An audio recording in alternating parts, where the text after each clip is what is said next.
Hi, everyone, and welcome to ConvHERsations with Kristie. This is Kristie Clayton. I am the founder of Herverse. HER is an acronym for Helping Executives Rise, and we do that in two ways. We have a peer community for second in command leaders and for department leaders, and then we do executive coaching for visionaries and business owners, second in commands and integrators, and leadership team members. And we are so excited to be announcing that we're doing some more team health things, things with assessments and ways to bring your team together. So really fun and exciting things that are happening in the Herverse world. But enough about me. Let's talk about Katie, who is here with us today. Listen, our guests do the best job introducing themselves. So I'm going to pass it over to you, Katie. Would you like to introduce yourself? Thanks. Yeah, thanks, Kristie. I'm Katie Walter. I am a fractional chief marketing officer in St. Paul, Minnesota, and I'm also the CEO of the Fractional Conference. I love that. And Katie, I know you're really passionate about fractional work. So, for anybody who may not be familiar with this term that's just really kind of started exploding in the last, especially 2 or 3 years, but definitely since the pandemic, how do you explain fractional work? Yeah, so fractional leadership work especially is a permanent leadership seat on a part-time basis. And so a company, for me, I tend to work with companies that are about $5 to $15 million in revenue. They don't necessarily need a full-time marketing strategist on their leadership team, but they do need a marketing strategist on their leadership team. They need, about 10 hours of really good strategy every week. But if they paid for a full-time leader, they would probably end up having that person do work that they shouldn't be paying that much to have done, right? That you don't want to pay for someone doing the social media posting who's the same rate that you're paying them to come up with your go-to-market strategy. And so fractional gives small businesses an option to have strategy embedded in their business without having to pay the $200,000 to $400,000 a year that they might otherwise have to pay for a senior executive. Yeah. And I love what you said about the right person being paid for the right work, right? Because I don't know about you too, but my personal experience has been with executives that are at that level doing the social media posting and things like that. It actually may not be their interest, number one, but also the thing that they're really great at doing. They're really great at strategy and all of those things. Some of the execution pieces may not be their forte. Right. And so you end up having this type of work sit. Either you hire a junior person who really wants to do social media or events for your business, but they don't understand how to build a go-to-market strategy and how to truly connect the sales and marketing function, or to truly understand the way that product and marketing align and work together. So you don't have that voice at the table, or like you said, you have somehow your head of HR is posting on social media because nobody else wants to do it, or you hire product people end up doing the social. So it's a very common issue for small business owners that they need that right mix of skills and tactics and passions, and it's hard to get when you feel like you can only make one hire. That's so true. And another thing that I've witnessed, and I'd love to get more clarity around this from you, an expert in this, right? Yeah. Is I'm starting to see this available at more than just the senior executive strategist level, right? We've seen it with virtual assistants for a little while. At least for the last several years of, I don't need a full-time executive assistant or administrative assistant, but that 5 to 10 hours a week. But now I'm starting to see that more, throughout the entire business. Is that true? Yeah, 100%. And if you look at the history of fractional, there's a lot of people who will say, I was fractional before that was a word. And it's absolutely true, especially in HR and finance. There were people who took on that embedded consultant role within a business and truly operated as though they were part of the business, even though they weren't full time. And that's where this mode of working was pioneered.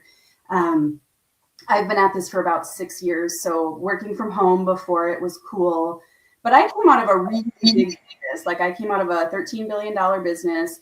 And when I decided to go into consulting and self-employment. And so it took me a while to figure out how I would go to market, what I would sell and what I was going to do. And I sort of found my way into fractional work, learned about it, and sort of dropped into it. Like it was this amazing story of serendipity and synchronicity of I met someone who knew someone who had a fractional CMO agency and needed someone with legal tech experience. Like that was my origin story in fractional. I was almost about to hang it up. Like, okay, I've been out of work. I've been hustling at this for like 9 months. The kids are back in school. I probably need to go find some income. And then I found fractional. So that was 2019. And that point, marketing was sort of just coming into the fold around as a fractional role. So it's been really fun then over the start of the pandemic to see the C-suite fill out, but then also to see more department level leadership roles emerge as fractional. There's fractional data officers, not your CTO, because they don't want to do that, but you've got real expertise in data sitting on your tech leadership team. I've hired fractional marketing directors and fractional marketing agencies. So I do the strategy on a part-time basis, and then we bring in a fractional agency to do the execution. You still have an account team or a team that's aligned to your business, but again, it's just as much as you need. Yeah. Oh, and I want to dive into what you were kind of talking about there too, because I do think that there's some confusion sometimes between like a consultant, an actual fractional role, or outsourcing to an agency or, some type of firm that does this type of work. Can you kind of talk about that a little bit? Like, what is the difference and what are the benefits of each one? Yeah. So, this is all laid out on a website called fractionaldefined.com. So if people want notes after this or want to check me, they can go there. And that site was put up, credit to Karina Mickley, who's the founders of Fractionals United, which is a Slack community for fractional. So I am going to quote and steal from Karina here. A fractional leader is a permanent leadership position on your team. So that means if I come in as the first fractional CMO, when I leave, someone replaces me. Probably maybe not a fractional CMO, but we've elevated a marketing director. There is someone on your EOS accountability chart with the marketing hat on or in the marketing seat, and they have a full responsibility and they know how to run that function. Whereas I think previously someone may have had marketing responsibility, but that meant they were out choosing an agency and wondering where all their money was going. And so that's the thing. Like, we are creating marketing leadership within the organization that is going to outlive your fractional. We deliver it on a part-time basis, though. And so I'll usually bid my engagements out as a percentage of an FTE. I want to be at value-based pricing and say, I'm going to do exactly these things for this much money a month, and we don't need to talk about time at all. But it's not that clean because, business priorities change. And so I've sort of gone to a percentage of an FTE, but it's a part-time role, generally as a contractor, 1099 employee. Gotcha. Or a consultant. And then a consultant, and I do consulting work too, I would scope that as a project. It has a defined beginning, middle, and an end. I'm not embedded in the business. I don't go to leadership team meetings unless we're talking about my project. I don't have an email address or sit on their Slack channels, right? I'm there to do a job because they don't have the bandwidth or the capability on their team to do it. Love that. And then interim and contract work is, usually full-time. It's just a different model for a lot of people do it too. And I suppose there's people who I like to think of it as not that I am a fractional and that's what I am, but like I work as a marketing consultant. I offer fractional CMO services, and I have other ways to work with me as well, so that we can be more fluid in how we go to market if that's what's right for our business. And then an agency is there to do the thing that the primary contact at the company asks them to do.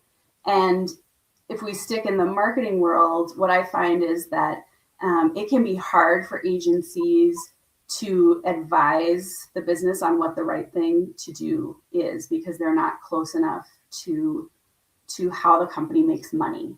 The CEO says, or the leadership team might develop a rock that says we need a new website because our old website is ugly and I hate it. And then they'll go to an agency and someone will take the rock to make that happen. And then they go hire an agency and they make it beautiful, but they don't necessarily have the expertise in the business to make it work with the way that the company sells, or to optimize it for the right method of lead generation. I've gone into a lot of businesses where they've purchased an SEO package, search engine optimization package, from an agency, and their customers don't buy through the internet. They don't build their consideration set, or they don't pick the agents, the providers they're going to call based on a Google search. They pick it based on the referral.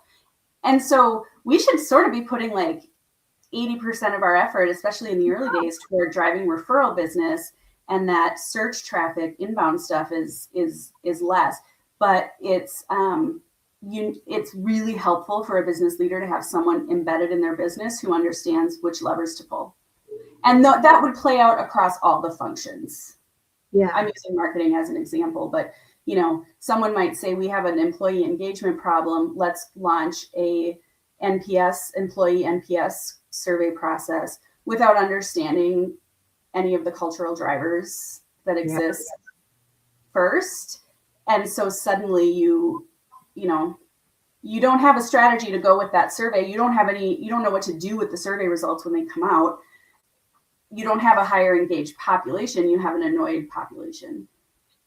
Yeah, and that's so important, especially if it is a smaller organization, or especially a startup, making those type of decisions to know, like, where is our customer base? Like, where does it come from? If you are putting all of your money into SEO and website and, getting all of that beautiful and perfected, that's great, but it's not going to generate revenue for you, which is what you need to sustain your business. Right. So, like, but that, to me, that is the benefit of having, a fractional role on the leadership team that can, like, think about those strategies, right? And where are we dedicating our resources versus a junior, or, even an entry level person who can, they can go build the website, or they can make the social media post, but they're not helping you make the right decisions because they don't have the experience yet to think about, we need SEO and website versus referral based. Right.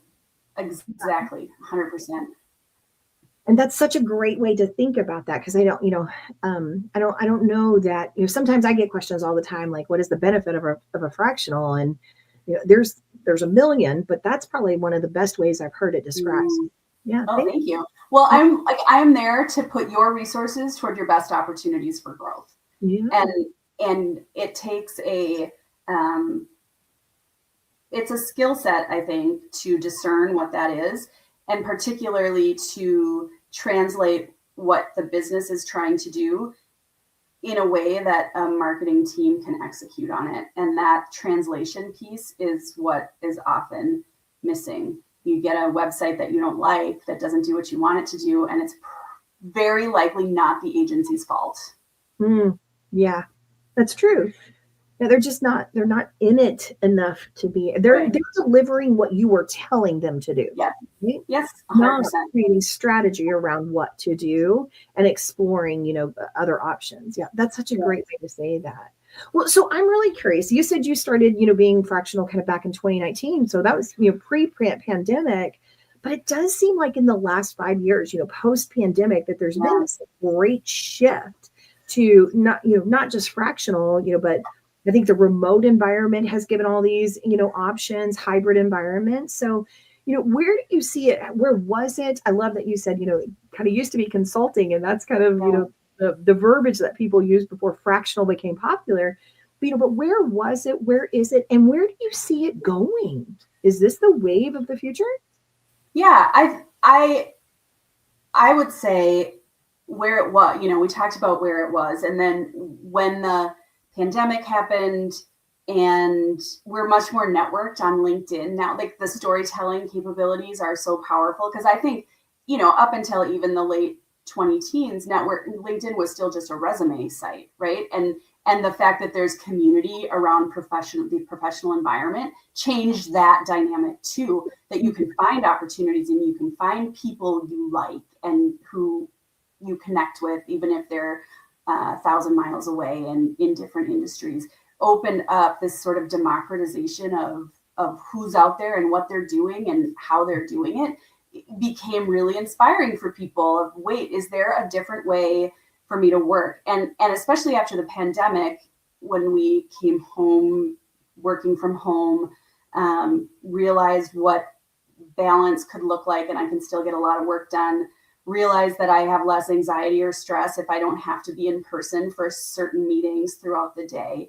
I see a lot of professionals saying, I want a different way to relate to work.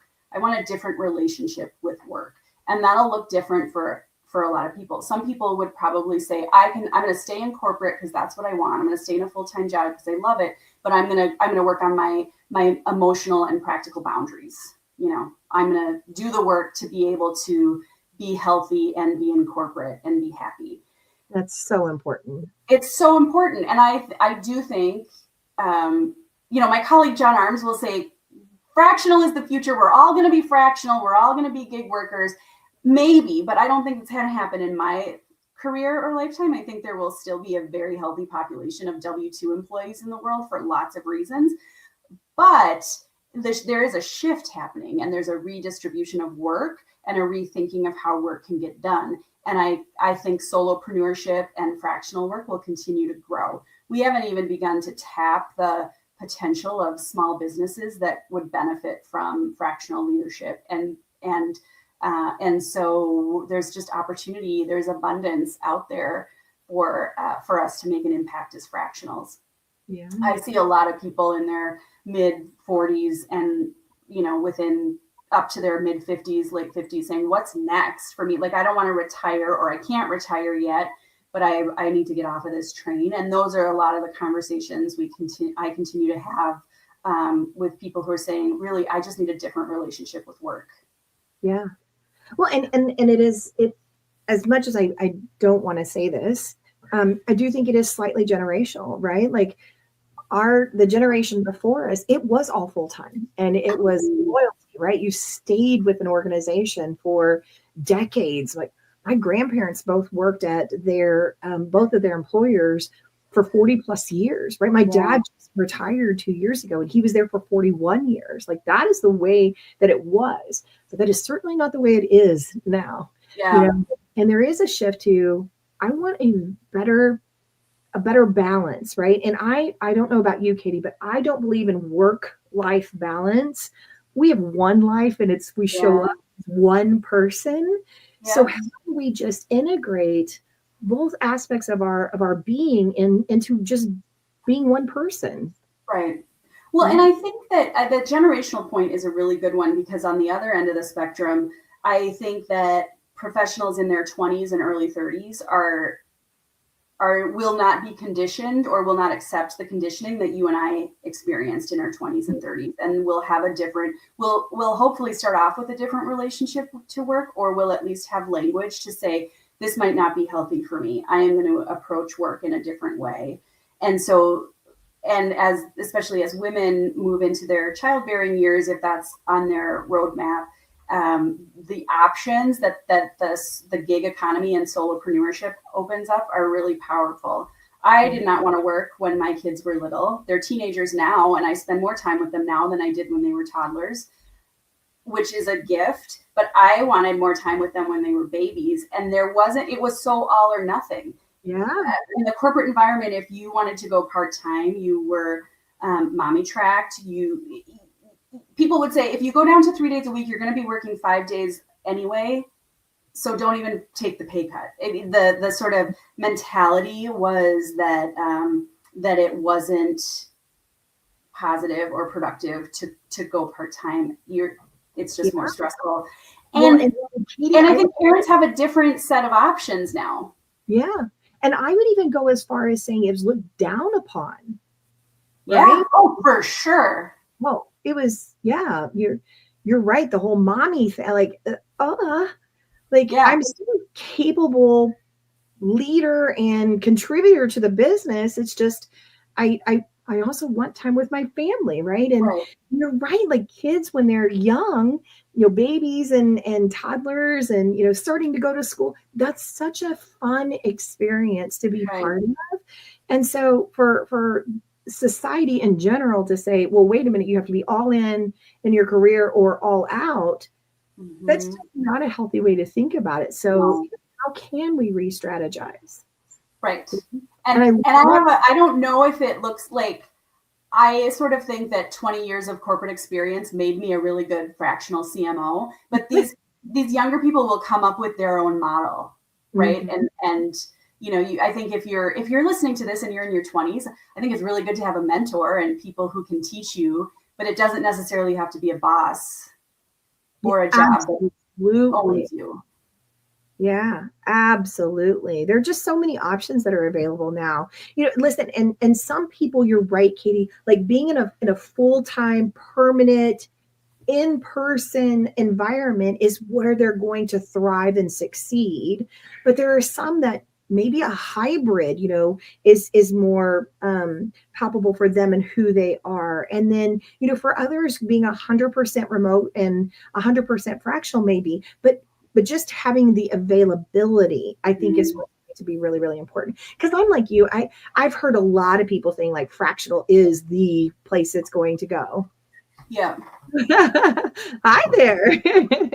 And so, it's, that's where the future is and that's what's going to happen. And it's like, that's all that's going to be. But I'm kind of with you. I'm not convinced, at least in my lifetime, that it'll be 100% remote, right? I think there will be options. I think we have to solve the healthcare dynamic in this country before you could even think about not having an employee-based workforce. A lot of fractionals have gotten great insurance on the marketplace and they're fine. We have insurance through my husband, but that would be the first. That's the systemic thing that we'll have to change before we talk about 100% 1099 workforce. Yeah, I could not agree with you more. That is probably the biggest hurdle before we do. Right. It's funny hearing you say that, because now that I think through, a lot of the fractionals that I do know is there is one spouse that has, some sort of healthcare solution. Yeah. And so, yeah, that's a really interesting aspect of that. I love that. Well, hey, I don't want to end our conversation without talking about the fact that you all have really, like, this is a big piece of not only who you are as an individual, but you're really supporting others that are in this fractional world. And I want you to be able to share about the conference that you have going on. Yeah. So I work with a group of other fractional leaders. We founded a conference for fractionals in 2023. So we're planning our third annual conference in Minneapolis in October, the 27th through 29th. In our first year, we had 192 registrants for something that just got dreamed up over pasta in April. And suddenly, 6 months later, we have almost 200 people together in a room.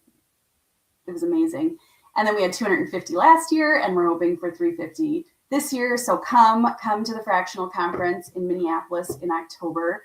We have a really robust set of programming to help fractionals and really all solopreneurs grow their business and build connections. And then we also put a really heavy emphasis on connection and community and sort of learning on your own terms. So there's a lot of information. There's also a lot of time to sit with people and process and learn. how you're going to apply that stuff to your own business. So we try to have that right balance.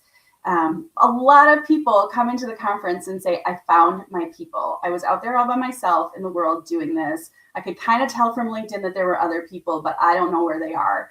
And then suddenly you come in and you have 250, 300 new friends and people who really, really want you to succeed.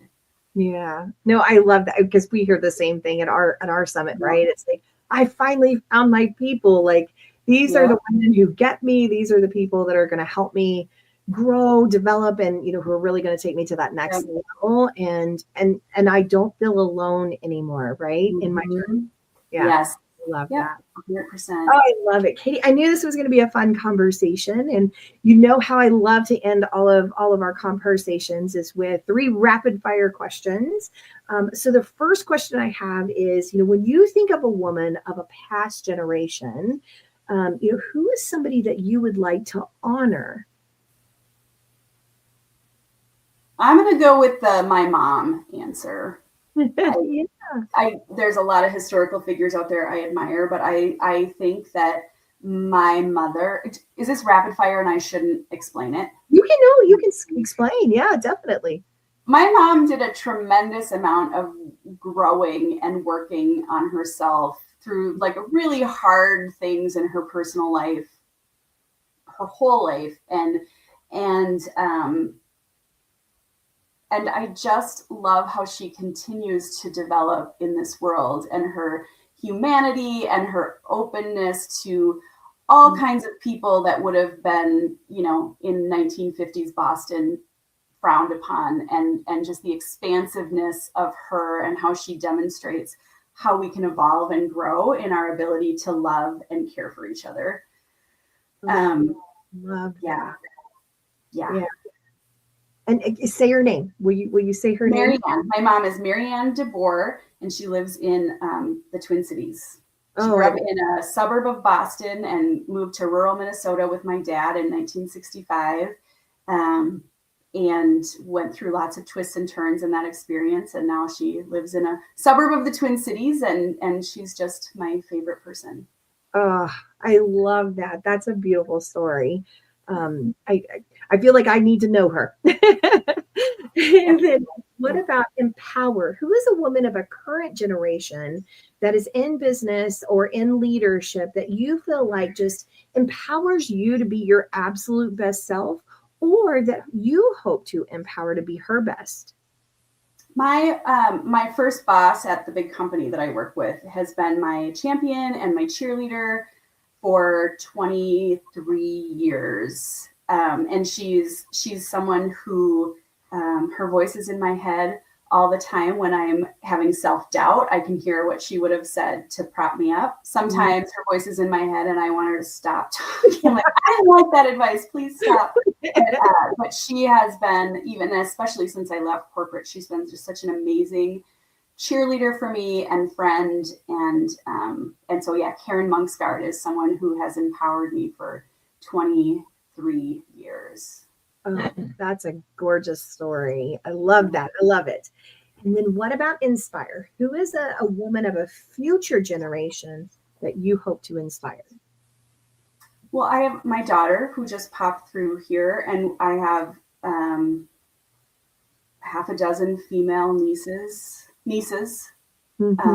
coming up through their teenage and young adult life. And I want for them that they see that they can have a really healthy relationship with work, that they are whole people who deserve respect at all times and who should make decisions in their own best interest. I just think if we can live that for them, we're doing our job. Yes. Oh, I could not agree more. Yes. That they have, there's a foundation that we were able to take and run with. And now I hope they take what we're doing to an even further level, right? Yeah. Yep. Well, Katie, I just want to say thank you. Thank you so much for coming on, sharing your experience and your expertise when it comes to fractional work. And I hope this is one of many, many conversations that we end up having. Absolutely. Thank you. Yeah. Have a good one, y'all. See you next week.